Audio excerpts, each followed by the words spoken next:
What's up, everybody? It's Jason from Straight Edge Knives, and I got another knife review for you today, and it is on a, well, if you haven't guessed it yet, a Tops knife. Yeah, it's on a Tops knives, guy. I got my Tops shirt, or Tops hat, top banner right there. Guys, I'm a Tops knives fan. I ain't gonna lie. Been one for quite a while now. If you haven't been watching my channel, you should know that by now. But what we're going to show you guys today is something that's a little bit different. Maybe something you guys didn't know existed. Maybe you did. We'll find out. But guys, this is the Tops Knives VTAC Patriot. Now you're like, Jason, we know about the VTAC Patriot. It's been out for a while now. Well, yeah, it has. But did you know there's a bigger version of it? The Patriot VTAC Big Grip. Guys, this is the Patriot VTAC Big Grip. This one's a little bit bigger than the original one. This one originally was being sold exclusively through Viking Tatics, but you can find it at some knife stores like Knife Country USA, Chicago Knife Works. If you look it up, you can find this for sale at other places besides Vikings Tactics. Actually, as I'm making this video, these were sold out on Vikings Tactics, but Knife Country USA, Chicago Knife Works did have some.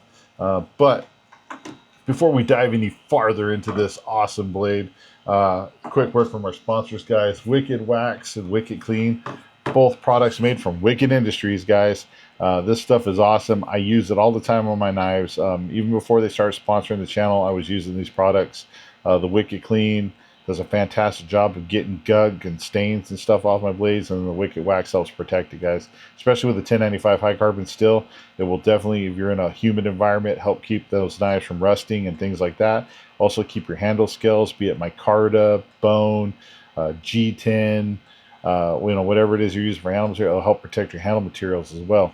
And of course, whenever you're done doing your camping task, your knife reviews, whatever it is you're doing with your blade, your hands might get a little beat up, get a little dirty, get a little rough.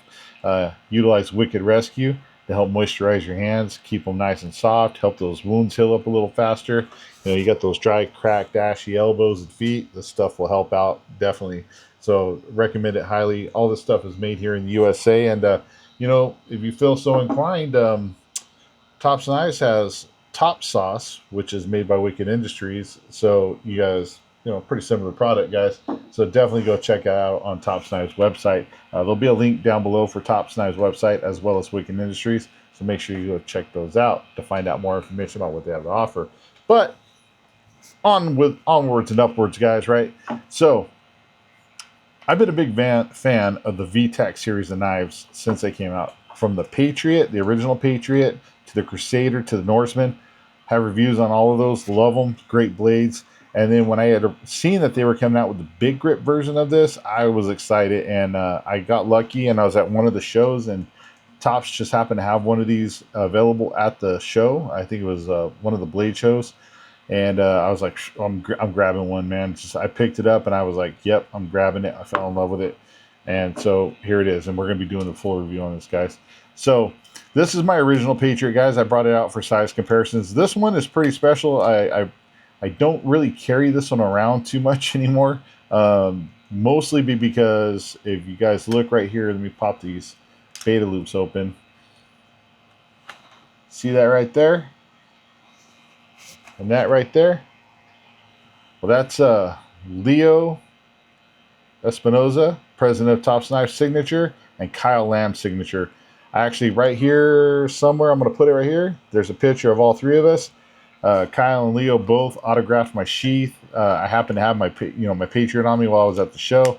I was super honored to meet Kyle Lamb, the designer of this knife, and I'm friends with Leo. It's just awesome to be able to have both the designer and the maker of the knives autographs on this thing. But let's pop this out. I love this blade, guys, and I just thought it was great. But I always did kind of think, man, I wish I had just a little bit bigger handle. And then when it came out with the big grip, I was like, there it is. So you guys can see size comparison here.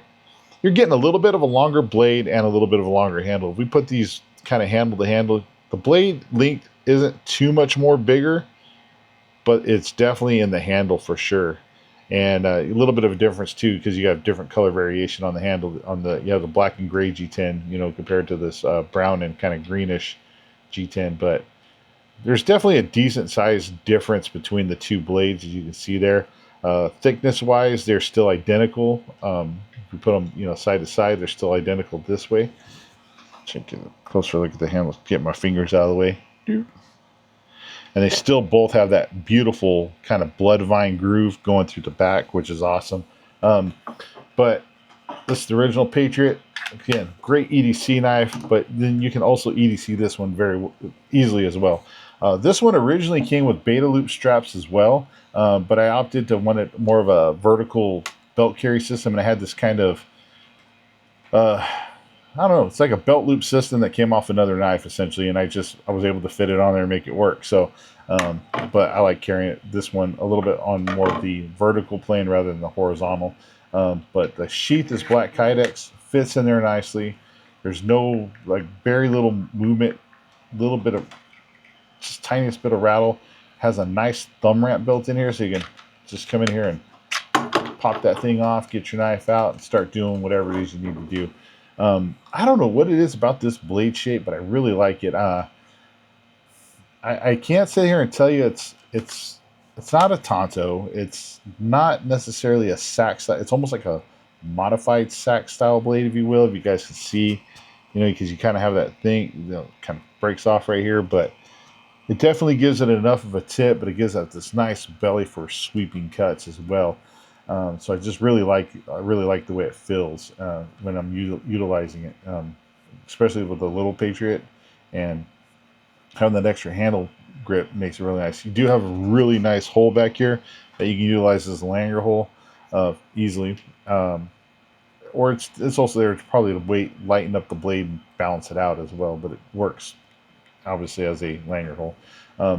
Overall, this blade is 8.25 inches. You have a blade length of 3.75. You have black and gray G10. This is supposed to be like a black stonewash finish according to the specs that I got off of Chicago Knife Works. Guess it could be a black stonewash. I don't know. It's kind of hard to say, but it's supposed to be a black stonewash finish, and this is 1095 high carbon steel with a 56 to 58 Rockwell hardness, like Tops always does with their knives. And it's Tops 1095 heat treat. It's just awesome. It's beyond reproach, in my opinion. I love it. But and then you also have that, like I said, that blood vine work that goes down the back, which is just gorgeous. And it's nice because it gives you traction for your thumb, but it's not overly aggressive where it's going to eat into your thumb. But this is just a good general belt knife, in my opinion. Like the size of it, it's just got a nice size handle, nice size blade. It's not an overly intimidating looking blade. In the reverse grip, you can come in here, lock your thumb over the top for stab cuts or any type of reverse. I don't know, like, I guess if you're doing some self-preservation moves or something, but grab onto it. You got this nice finger choil. Your finger just locks in there, and you're just ready to do some work with this. Be it some camp food chop preparation, or if you had to come in there and do some bushcrafting type of stuff, I think you're going to be able to do that. And the only way to really prove that, guys, is to get over to the testing area and start testing this bad boy out. So let's head over to the testing area. All right, everybody, we're over here at the testing area, the old testing stump where the magic happens, right? So let's get to it, guys. So let's get this Patriot Big Grip out. Again, give you guys a nice look at it in the light. Kind of light. It's getting shady now. I actually had to wait until late afternoon here to film this because if not, my camera overheats because it gets so stinking hot. But Patriot Big Grip's out, ready to go. So let's just get at it. We got the old fire hose here, guys. You guys know this stuff is rough, tumble, hard to cut. So let's get in here and cut a piece off. I got to cut this piece off right here. So let's get in here and see what we can do. Oh, yeah. That nice Tops edge right there. Cutting through nicely.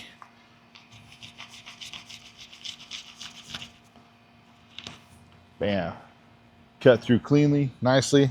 Can't complain about that. Now we got, you guys haven't ever seen fire hose. So this is the outer layer of fire hose. This is the inner layer of fire hose. Now you open this up, you're like, okay, it's canvas. Inside is glued rubber. So you have glued rubber on top of canvas with canvas on top of that. So we're going to stack all this up in a nice little pile right here. And we're going to do a little stab through. Bam, right there. So able to stab through all those layers of the fire hose with no issues. So even though this doesn't have like necessarily a very pronounced tip, there is a tip here with that sack style top, if you will.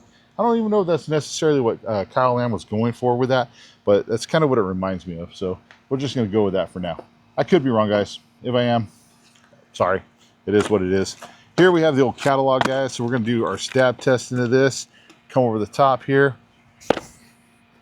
Again, this blade widens out, so let's see how much of a penetration we got. The tip is barely right here, and so we got a good 3/4 of the way through the catalog, if you can see that. So that's not bad considering how wide this starts to widen out right here. So it slows the blade down from penetrating all the way through, but that's still pretty good 3/4 of the way through. That one's maybe a little bit less on that one, but still some pretty good penetration there, guys. Let's try a corner chop on this. I don't know how well this is going to work. This isn't a chopper, guys, by any means. It's very, very light. You can kind of choke back a little bit right here and kind of get a little bit of whip chop going if you needed to, but I wouldn't say that this is by any means a chopping knife. So, but we're going to do a little corner chop on here, see what we can do. Hopefully I don't hit my own finger. Oh, hey, not bad right there. Hey, bada bing, bada boom. Look at that. Took that little corner right off. So not bad at all. For, like I said, a light knife, can't really complain too much about that. If you had to come in, you had some, it's one of those old tie down straps, kind of chintzy one, not really that thick, but had to come in, kind of cut some of that stuff off. You can. This is doubled up right here, so let's do a doubled up cut. Bam, right through there, not a problem. You had to come in here, got 3 pieces, do a little whip chop. Almost got all the way through that one, just barely hanging on. I think I kind of rocked it away before it got all the way through, and I almost just cut myself. And they were all just barely kind of hanging on. So I wouldn't say that that's the not chopping all the way through. I would say all 3 of them were like that. It was probably more where I hit it than, plus I have like a divot right here in my log that sometimes the product or testing material gets in there. It doesn't chop it all the way. It kind of pushes it down into that hole. There we go. Once all those pieces went flying right there. So definitely had to do some chopping. You could do it. Embedded some of that orange in there. Let's check that edge. Still nice and sharp, and that tip is still good. So we're ready to keep on going. So here we have the old paracord, guys. This is, again, a lot of this stuff is EDC style stuff. This is, you know, what are you going to be doing with your knife most of the time? You're going to be cutting rope, paracord, cutting boxes, rope, you know, just different things like that, you know. So can you come in here, cut some paracord? Yeah, absolutely. I mean, you're going to be able to come in here, cut your paracord up, make your tent, tarp, shelter, whatever it is you're doing with paracord. Not a problem. We had to come in here, do a quick little chop, cut this in half. Right there, they all fell except for this one. So that's the way it always goes with me, guys. Whenever I start doing my testing stuff, it always seems like I cut something that falls, and I'm like, ugh, really? But, you know, hey, it is what it is. If you had to come in here and cut some clothing material off of somebody for first aid purposes or other purposes, can you do it? So here we go. We're going to come in here, all the way, just right into the pants, cut them right off, right through them without any issues. Hold this up right here. Cut through the pants. Absolutely. You can do it, no problem. Get that out of the way. Get some more stuff. What else we got here? Oh, we got the old sisu rope here, guys. If you guys had to cut some sisu rope, come in here. Right through that rope, no problem. Cut through it. Easy peasy. Lemony squeezy, if you will. Oh, man, I got all kinds of, I really need to clean my bucket out. So here we got that kind of nylon cotton filled, I don't even know what kind of rope you call this, but cut right through that easy as well. You had to do some chop, like little chops here. See those pieces go flying. Cut that piece off nice and clean. Nice and clean. So if you had to do some chopping type of stuff, yeah, you could easily chop through this stuff, and you had to do a quick cut through it. Let's double up these pieces right here. Got 2 pieces of this sisu rope, one on top of the other. Whoa, calm down. So obviously I blew right through that all onto me. Ugh. All right, it's getting odd. So had to cut through that stuff. You definitely could. We got a couple of let's get some of these zip ties out here real quick. Again, I did not prepare properly probably. So our buddy Scott over at Choir Boys Cutlery, he likes to do this test where he'll put zip ties around a stick and he'll cut them off. And it's a good, you know, zip ties are pretty tough, guys. They're a thicker, hard plastic. They're made to take a lot of weight. So, you know, they're not always the easiest thing to cut off. If you've ever tried to cut one off with a knife, sometimes it's not the easiest thing. You know, it could be, if you got a thin tip knife or whatever, you know, you could run the risk of maybe bending it a little bit. So we're going to come in right here. So thanks to Scott for turning me on to this test, but bam, just wedge it under, crack it off, and let's check that tip. And that edge they're still sharp, guys. No issues there. You guys can see. So popping zip ties off, absolutely can do it. We got that old yellow nylon synthetic rope. You guys had to come in there, cut some of that off. Definitely can. Cut through, had to chop it, made a mess. You can see there. Every time I chop that, man, it's just like little yellow rope hairs everywhere. So sissy rope, nylon rope, synthetic rope, paracord, got you covered. This is 3,000 psi rated pressure washer hose, guys. So if you had to come in and cut a piece of this off, come in here, just do a little press cut. Rock, no, it just fell off. Doing a little press cut right here. Bam. There you go. You can cut some rubber hose. Not a problem. Now this rubber hose, if you guys don't know, actually has a kind of hard plastic thin nylon tube in it. And then it has like this weird kind of, I don't want to say weird. It's like a better term, it's like a nylon roping that's around it, and then you have the rubber sheath around it as well. So this isn't just a standard kind of rubber hose. It actually has a little bit more to it in it. There you go. Come in, cut a piece off. Definitely did it. And, you know, just to show you guys, in case you've never seen what a pressure washer hose looks like inside, wonder why it never rolls up easily. We're going to press cut right down through the middle, and we're going to show you the innards of it. Science, I guess. So there's that hard plastic inner piece. Here's this kind of weird, it's like almost like a nylon that wraps around that, and then you have the plastic sheathing. So there you go. You guys never knew what was inside a pressure washer hose. Now you know, and knowing is half the battle. Yo, Joe. All right, dating myself here, guys, with that. So here we have extension cord, 3 pieces of copper wire inside, plastic around those 3 pieces of wire, plastic around those 3. You know, it's a lot of plastic and a lot of copper. Excuse me. So we're going to come in here. You want to cut a piece of this off. Bam. Nice clean cut right through there. Just check the edge. Got some plastic gunk stuck to it. Still nice and sharp. No issues there. Come in, want to do a little chop. Bam, went flying off. That one I didn't hit hard enough, but you can see nice clean cut right there. Sorry, didn't show it good enough. Give it a little bit more oomph, and then bam, cuts it off nicely.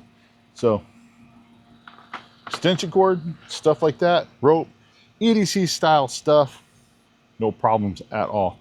Now let's get into some of the bushcrafty type of stuff that you might want to do with this knife. You've got to start, you know, let's say you got to make a tent stake, right? You're out camping, got to get your tent up fast. Got this nice stick here that we found. Let's cut a piece of this off. So we're going to put this right here. Normally, I would just say break this, but you know, I'm putting the knife through a little bit of a test, right? So we're going to push the limits a little bit of it.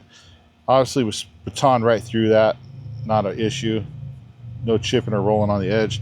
So now we have this nice little stake here, or it could be a vampire. Let's see, what else is in the woods? You might have a vampire sloth coming after you, so you might need to make a vampire stake. So a lot of times people come in, you can easily just sit here and hack away at the wood like this. Makes a lot of wood shavings, but they go flying off everywhere, right? And you could utilize those to help make a fire later. So I like to come in, just do some light chopping just to help speed up the process of getting it down closer to a point. Now, obviously, if you're making a tent stake, like this is going to be probably pretty good right here. But if you wanted to come in and really dial it in, you can come in here, slice this down, get it to a nice acute point. So when that vampire sloth comes to the campground, he's going to know he came to the wrong campground. But there you go. Make a nice little stake. Now we got to turn around, make a notch to attach our paracord, right? So you make a little nice little half notch on here. So that way when you tie the paracord around, it hooks onto the wood, doesn't slip off, and then you don't have your tent or tarp flying away. So one thing I will point out is, like, as I do these sweeping motions like this, the way this blade is curved, it just naturally wants to just hog material off, and it's just so nice. I just really like the way that blade shape is.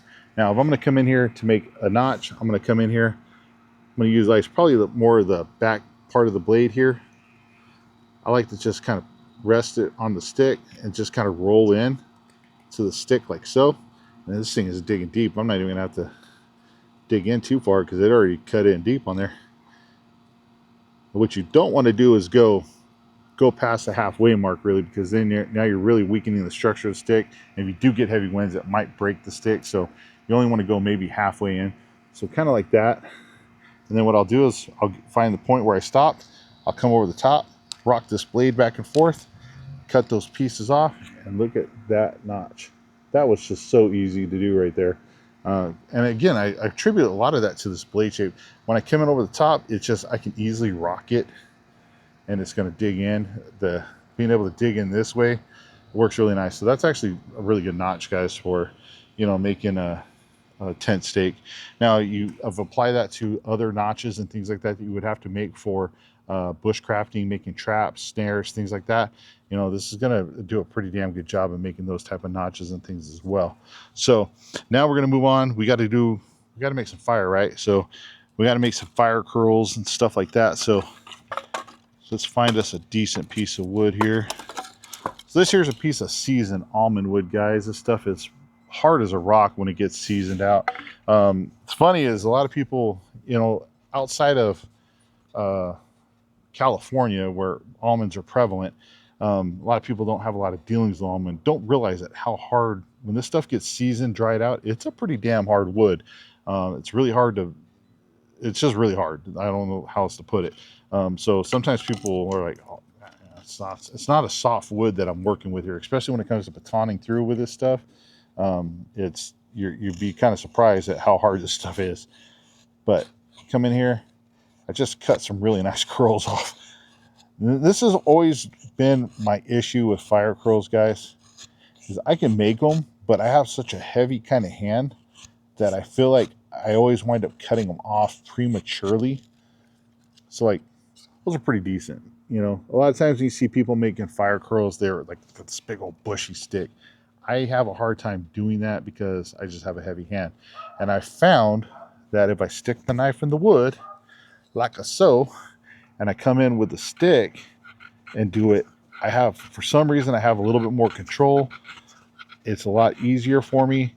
And if I do cut the pieces off, they land right in front of me instead of flying off somewhere, and then I got to go looking for them or try to scrounge them up. You know what I mean? So that's why I like doing the wood shavings this way. I just have a little bit more better control. So now that was a hard piece of wood. Now let's say if we jump in here, here's a piece of wood off a 2x4 from Lowe's. Like, you can come in here, it's a little bit softer. I can come in here,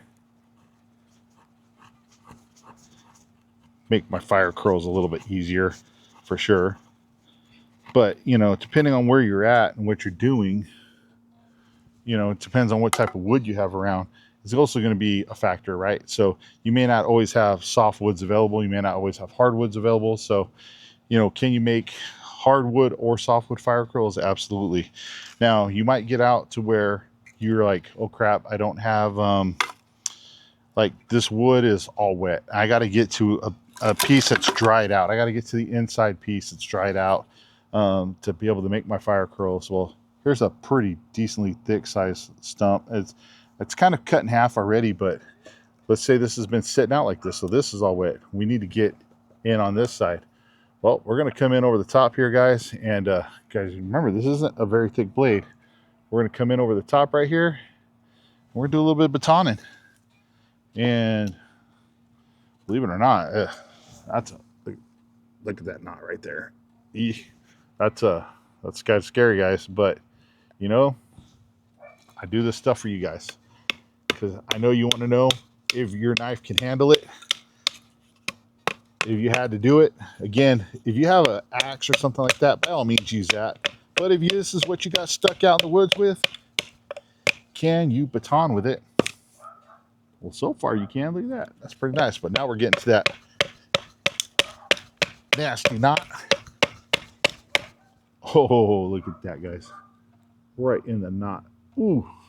Ooh. Let me adjust this a little bit. Realistically, you know, I wouldn't really baton with anything too much thicker than kind of what this log was. Just because the blade is a little bit shorter, you're going to run out of space to hit. So as I was hitting down like this on the top swoop right here. And I was able to do it, no problem. But if you got something thicker, like you definitely have a hard time. Like, well, this is entirely way too big, but like you're not going to be able to, where are you going to hit at on here? If you know what I mean? So you definitely have to take that into account. If you're going to baton with it, make sure you're batoning smaller, round, you know, smaller pieces of wood, not giant, thick pieces. But you know, smaller pieces for sure. You know, like here's a older piece of a 2x4. It's beat up pretty good. It probably wouldn't be good. That thing's so cracked up.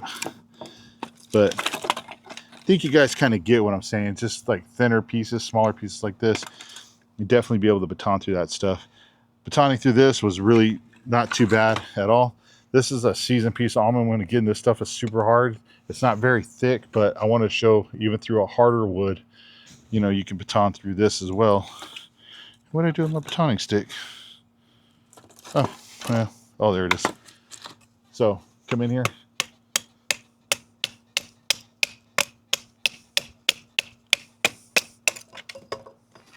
Bam. Just baton that piece right off through some harder wood. Let's check that blade edge. Still nice and sharp. Blade is still straight, so we're good to go. So again, you had to do some harder tasks. Can you do it? Definitely. Got to do some more little stabbing test here. So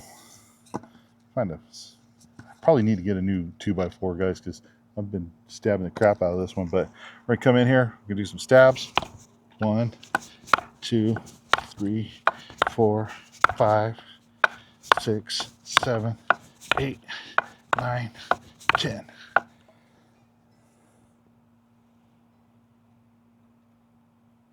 Yeah, still nice and straight. You see 10 stabs there. Now, this is a little bit thinner of a tip. I mean, this one, the tip on this one is, it's on the verge of being, I don't want to say too thin. If I'm going to try to do a bow drill divot hole with this knife, I'm definitely pushing the boundaries with this tip. If you guys can see, it's not a very stout tip, but it's not a very acute. It's like right in between. So we're gonna give it a shot, guys. So we're gonna stab in here, and we're just gonna do this bow drill divot because, you know, part of me doing these reviews for you guys is pushing these knives a little bit too. I try not to break knives. I try not to really abuse them because that's just not really what you would do in the real world. But I do push them a little bit outside of the comfort zone to see how well they hold up. If you had to use them in emergency situations, will it hold up long enough for you to get through that situation? So You know, a lot of times when a knife has just too much of an acute tip, I know it's going to bend or break. I'm not going to do this test, but you know, I'm always a believer in Tops knives, guys. They've always been just tough as hell for me, and I don't see any reason why this one would be any different. And bam, I sat there and talked through that whole thing, drilling around. Still a needle point tip. Edge is still good. It's not bent, damaged, or anything like that at all.